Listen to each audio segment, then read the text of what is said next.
Greetings, Doc John here, and I am the Entreprofessor. Welcome to the channel. A really great founder story today, and I'm really excited to have the founder crew of CollegeCast, who's here with us, and they're going to be telling us a little bit about their story. So let me give each of you an opportunity to introduce yourself and tell us a little bit about your background. Hi, my name is Michael Leary. I'm the Chief Creative Officer of CollegeCast. My background's in media production. So I went to school, got a degree in communications, freelance for a while in producing video, shooting, and editing. Then over time, I decided to start my own company, 115 Films. We specialize in corporate video, commercials, and short form branded content. Tony and I produced many videos over the years together, and he started getting into podcasting. So he basically introduced me to some nonprofits that he was doing some work for, and we decided to produce some podcasts for them. And Tony eventually introduced me to the idea of CollegeCast, and we decided to join forces. Awesome. Great. I'll go next. Sure, why not? I'm Nicole Stephenson. I'm the Chief People Officer of CollegeCast. I met Tony through my full-time role at the Mainline Chamber of Commerce, leading our Society of Professional Women's program. And my original background was in media and communication at KYW News Radio, which is where my media background comes in.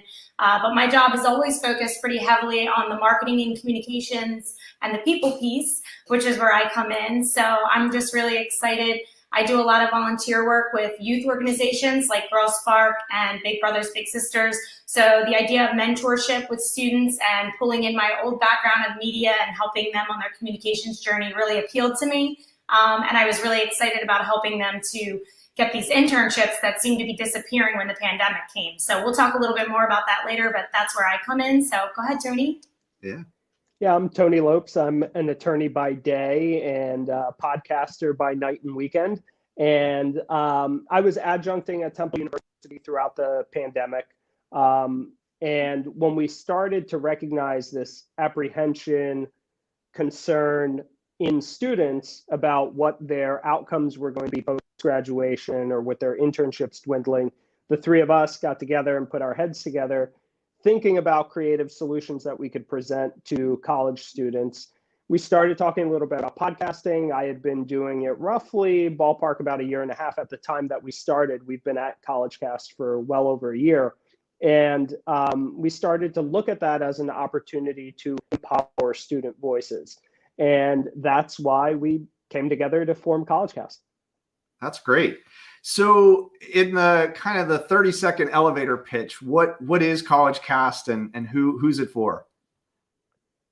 Well, CollegeCast is an organization that helps college students empower themselves and their voices, taking control of their outcomes in an experiential learning platform where they can develop their own 10-episode podcast series. The idea behind that is to develop a unique podcast show for each college student that joins us as what we call a junior producer.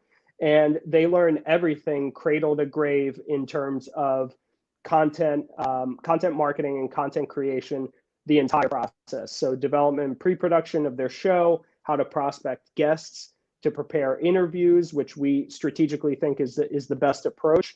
And then we teach them to produce at a high and professional level. And then ultimately, we even teach them to post-produce, meaning editing and distributing their podcast, marketing it on the back end. So that's sort of the 30 or even 50,000 foot view of what each junior producer kind of goes through. We have a curriculum that's proprietary to CollegeCast that we've developed. We've taken a year to do so, and we think it brings them a lot of value. Yeah. So talk a little bit more about that value, and love to hear from Michael or Nicole as well. Like, what is it that kind of the pain or the gain of CollegeCast for the students that sign up and get involved? So when we talk about the unique value that CollegeCast brings students, I like to look at my own personal story just because I relate to that. So when I graduated, it was kind of at the beginning of Facebook. And so there weren't these big social media positions at companies. They just really were not there. It just was, hey, this girl in marketing knows a little bit about it, so she's going to create this Facebook page that we're probably never going to use, which now it almost feels like you get your news from Facebook. You don't even watch the news anymore. So it's interesting because for a position that was never there, many of people in my generation created positions from this because we were like, these are all necessary items. So when we look at podcasting, it almost feels like it's the next big wave of norm for social media or even just social interaction. And, we see some CEOs have their own podcasts just to communicate internally. Sometimes they're doing it externally, putting a face to the company. You have really high profile speakers that elaborate on their books. You have people in their industries. So like, I even know someone in the insurance industry that just talks about on their podcast, or like Tony does, where he's an attorney, but he likes to give business tips. So podcasting is really that next opportunity. And so we are aiming to give students transferable skills that are valuable beyond just their industry. So the wonderful and unique thing about CollegeCast is it's not just open to communication students. We're opening this up to a student in any industry. So maybe a sports admin person wants to talk about health and sports, or maybe someone wants to talk about music. This is really almost like a hobby, which alleviates stress. You're not so stressed because it's not your daily day job, but it will really make these students also much more marketable to the job market, because it's not, hey, my name is Nicole and I'm an accountant. It's, hi, my name is Nicole, but I could also talk about accounting on a podcast and make our company look really good to the external world. So that is really what our new value proposition is, beyond just the fact that these students are having an internship experience. Yeah. Well, talk a little bit about that. I mean, for the internship approach, and just a bit about your business model, how you deliver it. Yeah, basically. So we have students, contact us. We've also reached out to certain, many different schools out there, and we talk to students that are interested. We go through an interview process.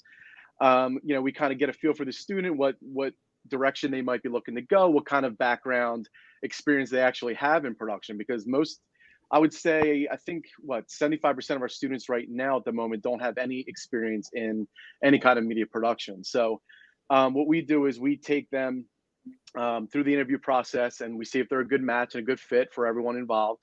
We start the first week of our curriculum with them, and which basically takes it all the way from development for their ideas, and then we go into the actual development of those ideas, take them further. Then we go to production, post-production, all the way through to the rest of the curriculum into marketing. So I mean, it's a really unique experience, because I know that when I went to school, I went to the usual. My internships were somewhat hands-on, so like we didn't really go in through this whole process of developing something from the beginning all the way to the end. The only way we got that is we actually went into like a film production class or media production class. And like Nicole said, I mean, with podcasts being the next wave, I mean, it's a great opportunity for all the students involved. Yeah, that's great. So so talk about the curriculum piece, and then how that starts to transition into actually producing a podcast. Yeah. So the curriculum spans over a series of many weeks. We administer it remotely with students in a similar scenario to what we're doing right now. So we record the session so that students can go back and check out the prior videos if they missed something. There's also an additional layer of mentorship that's built in that we didn't really talk about, where the three of us step in and mentor the students at different levels and at different parts of the production process, varying our expertise and really focusing on the three of us and what our strengths are. We sort of adapt that to each student's individual needs.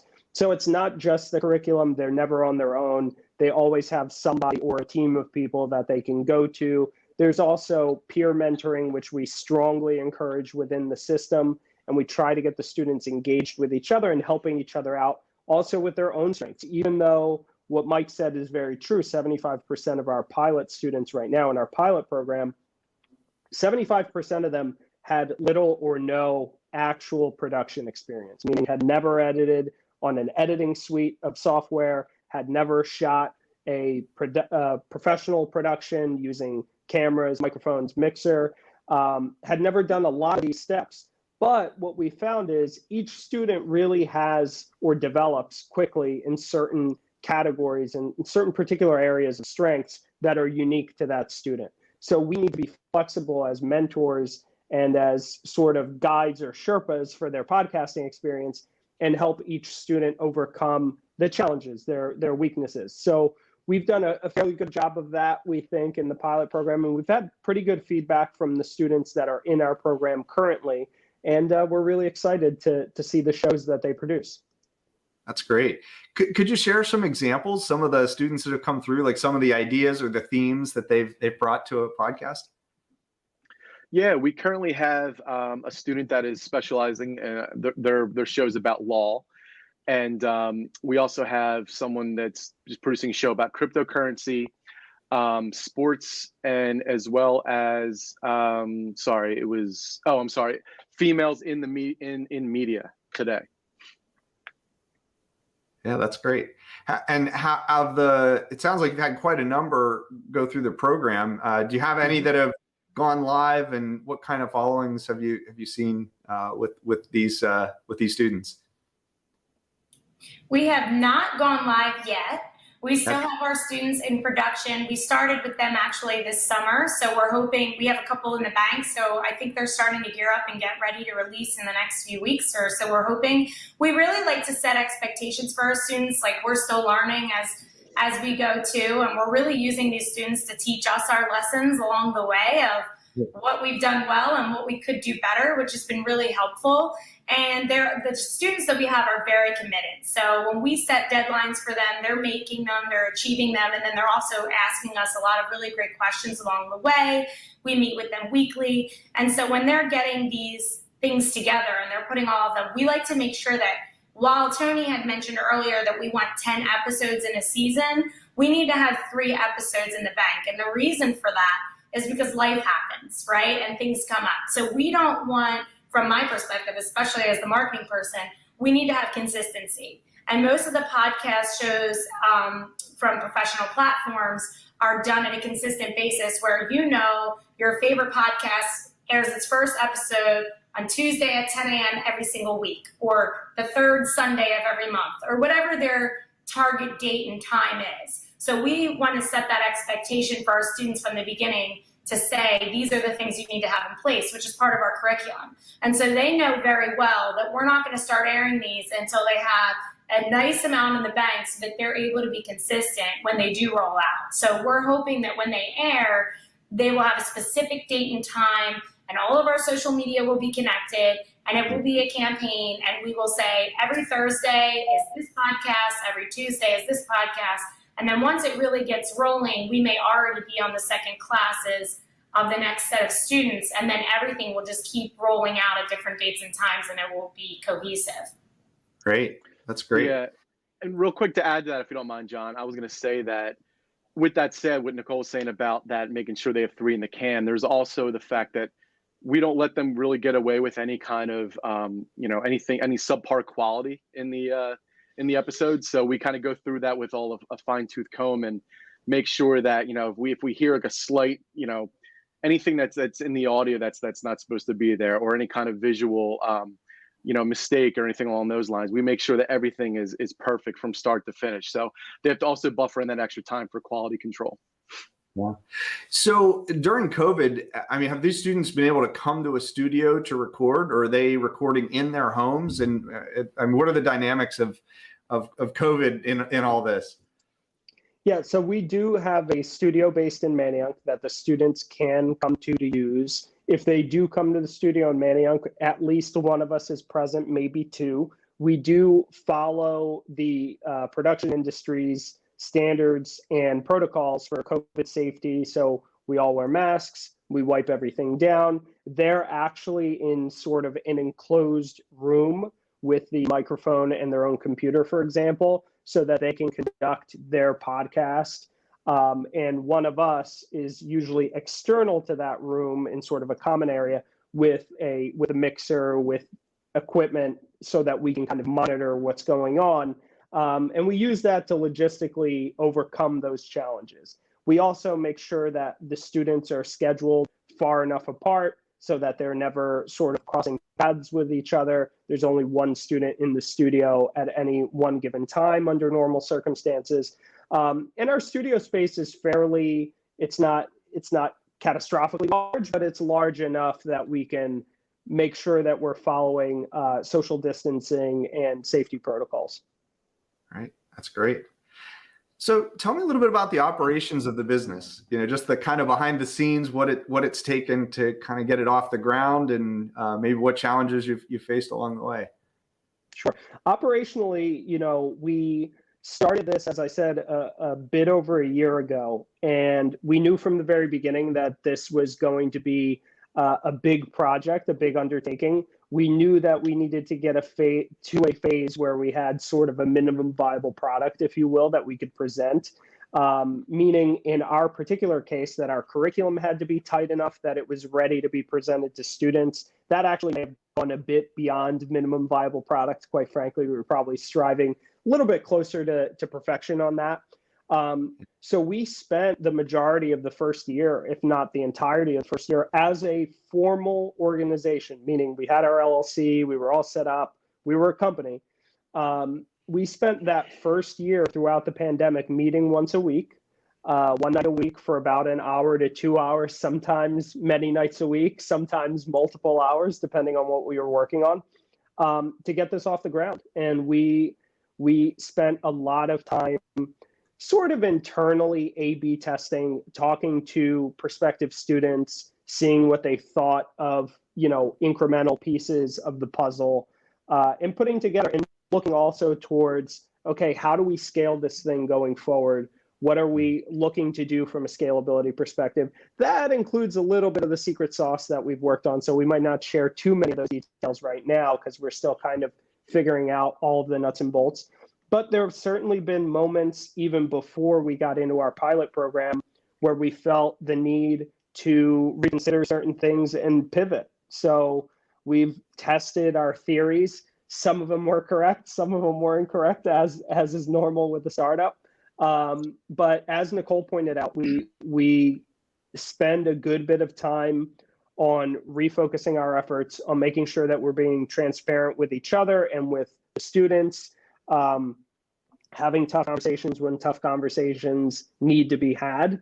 And fortunately, we have a very cohesive group that gets along very well. That helps also. And we bring a lot of different skill sets to the table. So the three of us really do fill in each other's gaps, I think, pretty well. Yeah. So you mentioned a minimum viable product and you mentioned some pivots. Maybe just contrast a little bit what you originally envisioned and then maybe what's changed since then. Well, I can share a good bit of that, at least from the original pivots and even now. So one of the big original pivots was figuring out our cost structure, how much risk we were going to outlay in terms of what we should cover versus would we have any expectations for the students to cover anything, right?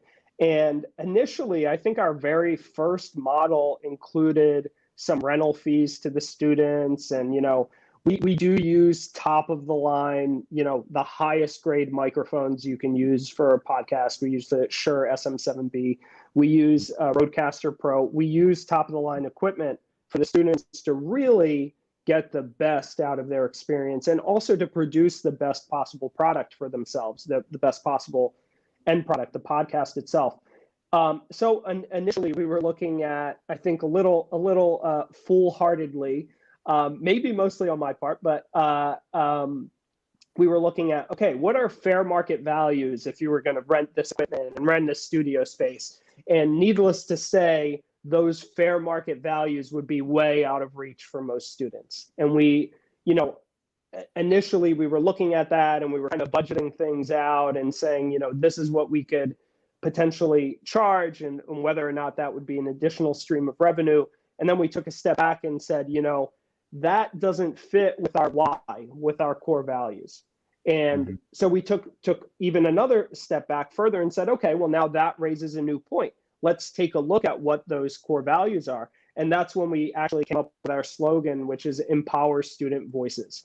And from that day forward, our discussions started to be, well, does X, Y, and Z empower student voices, quite frankly? And if it didn't, it wasn't for us. And if it did, and it was a part of that, even slightly at a tangential level, then we would pursue that. So we reshaped our model and we looked at taking on more risk because we believed in the students. So we pretty much, at that point anyways, took on almost all of the financial risk with a small nominal fee for students to use the studio space.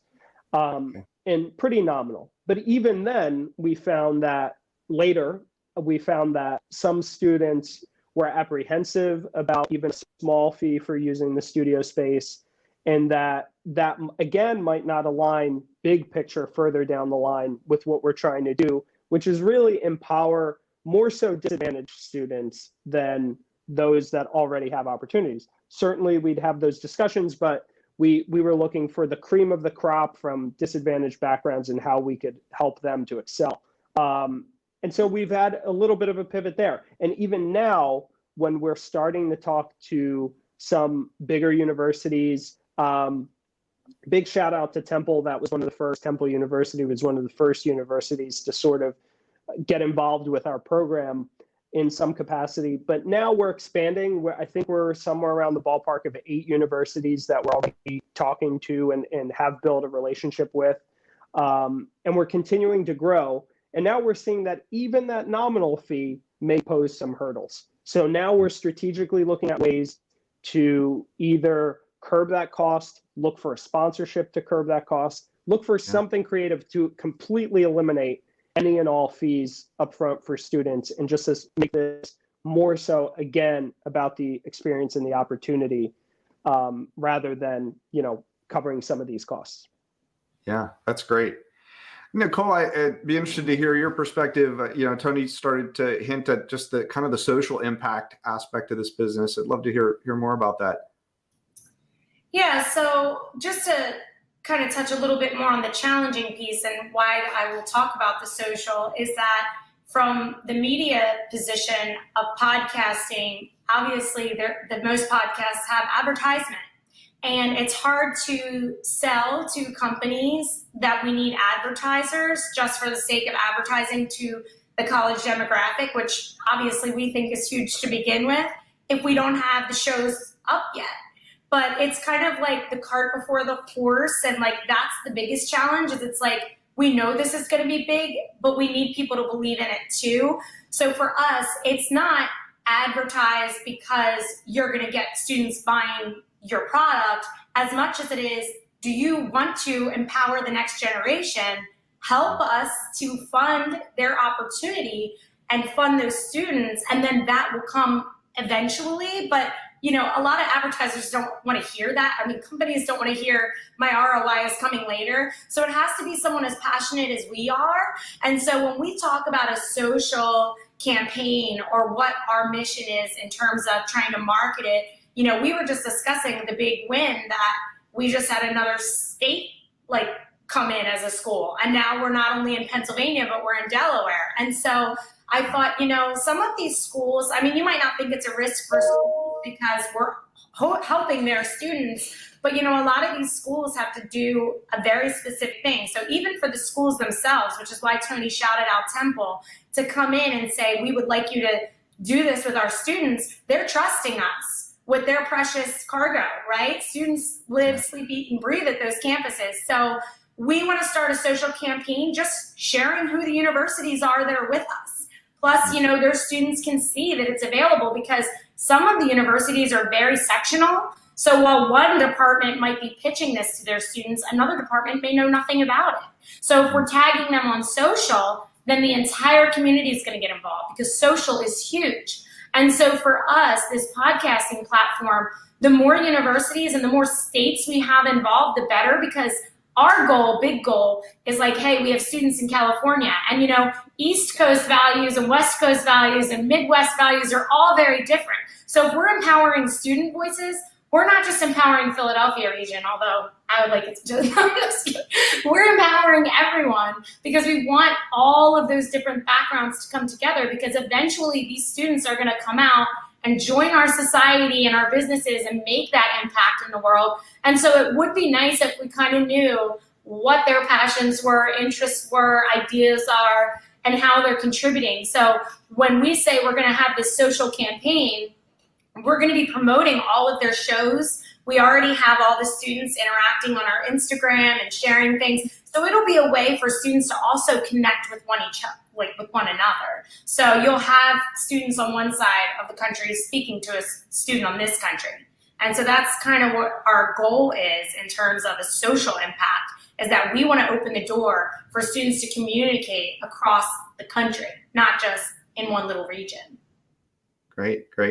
Yeah, and one of those things, John, if I can just jump in real quick, is also that we really do believe that podcasting, aside from being very popular and being sort of this next wave of content creation, kind of like an early YouTube, right? You have content creators organically creating content, building a community, building an audience, which is one of the things that we heavily focus on, is that strategic target audience growth, right? Who is that one person that you're talking to, and how do your values sync up with them? Why do they come and listen to what you have to say, or why is your show important to them? But it's also a medium that now in today's world is very democratized, meaning the costs and the barriers to entry are very low. And so what we're trying to show students is an efficient combination of high-level equipment, the right software to use for what you need, and how you can produce content that's highly leverageable in today's very distracted world, and how you can get it out there, how you can chop it up into bite-sized increments, use it on social, build a blog, build a following, build the show itself, and then use that piece to stand out from the crowd as a development for a personal brand, which ultimately in today's world really skews into your professional brand, quite frankly. And we envision that there's a future in 5 to 10 years, maybe, or maybe even less, who knows, where much like what you see with athletes and movie stars, et cetera, people are getting jobs, people are getting films, or getting transferred to teams, or have value because of their social following. There is a sort of digital relationship capital that's inherently built through mediums like podcasts. So if you're building a community, you're building a brand, you're adding value to yourself, and you're, quite frankly, you're disrupting and standing out from the crowd. So when you go to apply for a job, or when you go into an entrepreneurial venture and you need to seek venture capital, whatever it is, you now have a plethora, you have a foundation to use to say, this is me, this is how I stand out from the other 5,000 applicants or whatever on monster.com or whatever. We're not picking on any particular job site, but let's face it, the pools are very saturated. And if all you're doing is submitting a resume and a cover letter, your chances are low. Yeah, that's great. Michael, I'd love to hear your perspective just on the broadcasting side of this. I mean, it sounds like you're dealing with a lot of students that don't have a background in broadcasting. What's maybe the process to bring them up to speed, and what's that experience like for them if they haven't really done it before? Yeah, that's a great question. So basically what we do is we train them on DaVinci Resolve. DaVinci Resolve is a fantastic program that is somewhat easy to use. And I only say somewhat because when you're first diving in, you look at the screen, it's very intimidating, just like it was for me when I first started off. I started off with Adobe Premiere. To date myself, it's probably the first one that was ever released back in the early 2000s. So what we do is we have, built into our curriculum, we have our weekly classes that we're able to screen share and show them exactly how to edit from start to finish. And we give them as much time as possible. I mean, we schedule one-on-ones with them because we know that certain students will pick it up faster than others. Certain students have more experience than other students have. So we allot that time so that they know that it's not just every week and then they're left out in the wild. We also have links to YouTube videos that thank God for YouTube, right? Like nowadays, it's unbelievable. I wish that was available for me when I first started. But we have these other curriculums that not curriculums, but how-to videos that other people have developed over all this time, and it's very we give them as much resources as possible, on top of our actual hands-on curriculum that we produce. So it's been great. I mean, so what I love about it is that even the students that don't have any experience at all from editing especially have really been doing well. I mean, like they have their struggles here and there, but we go on, to a Google Meet with them, and I even have personal projects that I'm editing that I can flip and show them and say, oh, hey, this is how I did X, Y, Z in order to solve their problem. So it's been a great experience. And really, we know that moving forward, we've definitely learned a lot with how to train students, especially the ones that don't have that experience. But overall, it's been a very good experience. We've gotten very good feedback from them overall. That's great. So we've kind of touched on it a little bit, but I'd love to hear from one of you just about how you're monetizing the business model. And I realize that may not be a fully determined thing, but just how have you approached that so far, and what are your thoughts about the future for that? So monetization for us does start in part with sponsorships and advertiser relationships. We're looking to, and by the way, the students in our program do get a potential piece of that contingent revenue. So what we're looking to do, or contingent net profit, we should say, what we're looking to do is continue to build and scale our sponsorship and advertiser relationships. We, as Nicole pointed out, are looking specifically at sponsors and advertisers who, in addition to wanting to reach millennials and Gen Zers, do actually value the growth and empowerment of these students and that messaging and that vision overall, those values. So that's part of the alignment process there. We really consider ourselves a triple bottom line organization, meaning that we exist for the people primarily, for all of our stakeholders, especially the students first and foremost, for a purpose, and that is societal and social empowerment for sure. And we're continuing also to keep an eye on potential social causes that we can maybe partner with going forward as well. So looking at nonprofit organizations, looking at community initiatives, looking at university initiatives. We've talked to some student professional organizations at the universities that we're already involved in. So we're looking at ways to build collaborative relationships with organizations like that as well.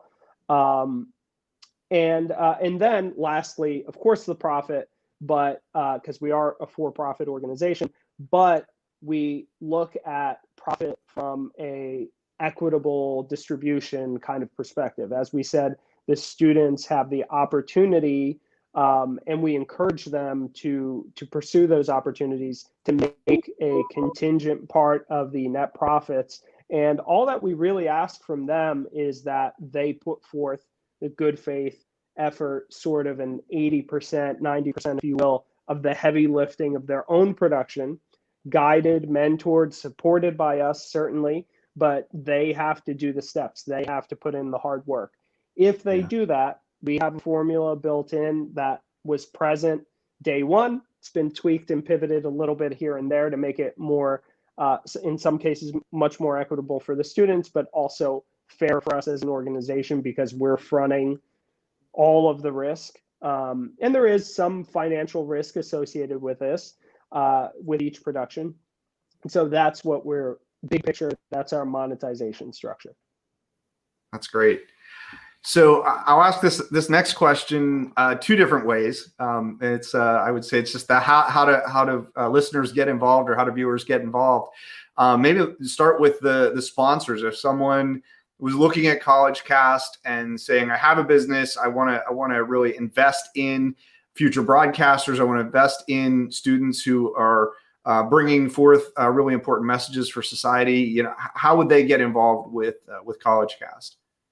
So they can contact me directly, actually, since I'm in charge of the people and the relationships part of the business, which is obviously just my first name, Nicole, Nicole, at CollegeCastPodcast.com. And we also have a regular info box that we monitor. So if they didn't remember that, it could just be info@CollegeCastPodcast.com. And ultimately, just to touch a little bit more on our model, we were hoping to have technology sponsors, scholarship sponsors, where maybe, we have enough shows on the air where the top listened to podcast gets a scholarship. And, that's really important to students. So we've always kept the students at the forefront.